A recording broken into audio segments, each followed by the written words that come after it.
इस न्यूज के प्रायोजक है English.com।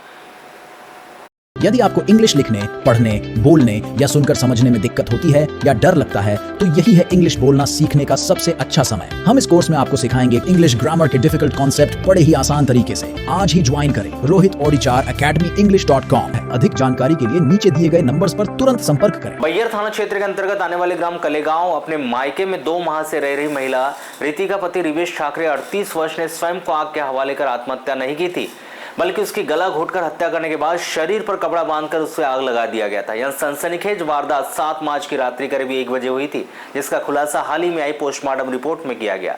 मर्ग जांच के उपरांत बैयर पुलिस ने इस मामले में इस महिला की हत्या और हत्या के साक्ष्य छुपाने के आरोप में अज्ञात आरोपी के विरुद्ध अपराध दर्ज कर जांच शुरू की है। प्राप्त जानकारी के अनुसार रितिका ठाकरे का ससुराल ग्राम भटलई थाना मुलाजखंड का है। सन 2005 में रितिका का विवाह रिवेश ठाकरे के साथ सामाजिक रीति रिवाज से हुआ था। दोनों पति पत्नी खेती किसानी के अलावा मजदूरी भी करते थे। जिनके 2 बच्चे हैं, जिनमें बड़ा लड़का सतीश ठाकरे 19 वर्ष, छोटा लड़का अभेश ठाकरे 17 वर्ष का है। पिछले 5 वर्षों से रितिका ठाकरे के कान में दर्द बना रहता था, जिसके कारण उसके पूरे शरीर में ऐंठन होने लगती थी। दर्द के कारण वह किसी को पहचान तक नहीं पाती थी, जिसका इलाज उसके पति रिवेश ठाकरे ने रायपुर, गोंदिया, नागपुर तथा बालाघाट के डॉक्टरों से भी करवाया था, किंतु कान का दर्द ठीक नहीं हुआ। घटना के 2 माह पहले जनवरी माह में रितिका ठाकरे अपने पिता की बरसी में अपने मायके कलेगांव आई थी और तब से वह अपने मायके में ही रह रही थी। 7 मार्च की रात्रि में खाना खाकर रितिका ठाकरे अपनी मां तुलसीबाई बघेल के साथ सोई थी।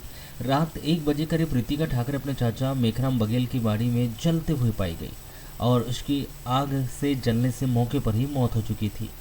इस घटना की सूचना रात्रि में ही पेकन बघेल ने अपने जीजा रिवेश ठाकरे को दी थी, जो अपने परिवार के साथ अपने ससुराल कलेगांव पहुंचा था। रितिका ठाकरे के शरीर पेट में रस्सी से कपड़ा बंधा हुआ था, गले से कमर तक कपड़े के साथ ही रस्सी बंधी हुई थी।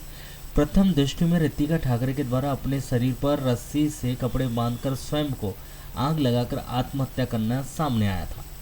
रिवेश ठाकरे ने भी अपनी पत्नी रितिका ठाकरे की मृत्यु में कोई संदेह व्यक्त न करते हुए बैयर पुलिस थाने में रिपोर्ट की। सूचना मिलते ही पुलिस स्टाफ मौके पर पहुंचा था और निरीक्षण किया था। जिला मुख्यालय से वैज्ञानिक अधिकारी गौतम विश्राम ने भी कलेगांव पहुंचकर घटनास्थल का निरीक्षण किया था।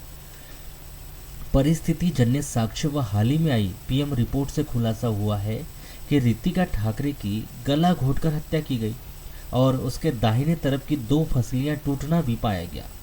रितिका के माथे में बाईं तरफ चोट के निशान भी पाए गए। रितिका ठाकरे की गला घोटकर हत्या करने के बाद उसके शरीर पर कपड़ा लपेटकर आग लगाया गया।